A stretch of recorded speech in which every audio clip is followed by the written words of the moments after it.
নমস্কার, আপনারা দেখছেন নিউজ লাইন। আগামী 26 তারিখ কলকাতার বুকে সমাবেশ অনুষ্ঠিত হবে। সমাবেশকে সফল করার লক্ষ্যেই চোপড়ার সাধারণ মানুষকে সেই কলকাতার সমাবেশে যোগদানের ডাক দেন। উত্তর দিনাজপুর জেলার চোপড়া ব্লকের দাসপাড়া গ্রাম পঞ্চায়েতের নন্দীগঞ্জ এলাকায় এই পথসভা করেন ডিওয়াইএফআই রাজ্য নেত্রী মীনাক্ষী মুখার্জি।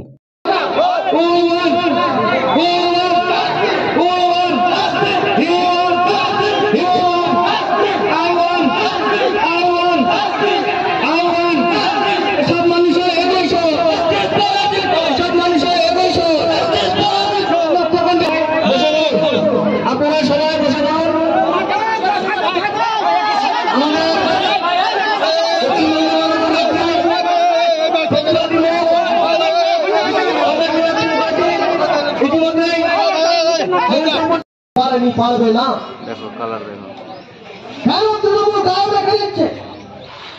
আমরা তো বলিনি ঘরে বেঁধে ফেলে আবার তো পিটালো। ভিডিও ফুটেজ তো আছে, পুলিশ তো আছে, কি হলো? আচ্ছা, মঞ্জু যেদিনকে খুন হলো ভোটের সময়, তখন যার বাড়ির ছাদ থেকে ওই অটোমেটিক রাইফেলটা চললো, তার বাড়িতে ওই অটোমেটিক রাইফেলটা এলো কি করে? আচ্ছা, ওই রাইফেলটার লাইসেন্স কার কাছে আছে? ওই ছাদে ওই রাইফেলটা গেল কি করে? কারোর কাছে কোনো কথা আছে? আপনি কথা বলতে যান, আমি তো এখানে মাইকে বলে বেরিয়ে যাব। আপনি কথা বলতে যান, পরশুদিন আপনার নামে গাঁজা কেস চলে আসবে। ভুল বলছি না তো?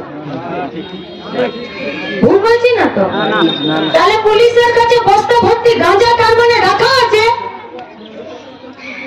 এখন যদি আপনারা না থাকেন আর আমি যদি দুজনকে নিয়ে এখানে এই বড় বড় বক্তৃতা করতাম, তো পুলিশ আমাকেও নিয়ে দিয়ে রাত পুরিয়া গাঁজা দিয়ে বলতো মীনাক্ষীও গাঁজা বিক্রি করতে এসেছি, বলতে পারতো তো। তাহলে পুলিশ অপরাধীর বিরুদ্ধে, অপরাধের বিরুদ্ধে নাকি প্রতিবাদীদের বিরুদ্ধে? কার বিরুদ্ধে? আচ্ছা, পুলিশের এই সিস্টেমটাকে তৈরি করা কেন হয়েছিল? যাতে মানুষ অপরাধ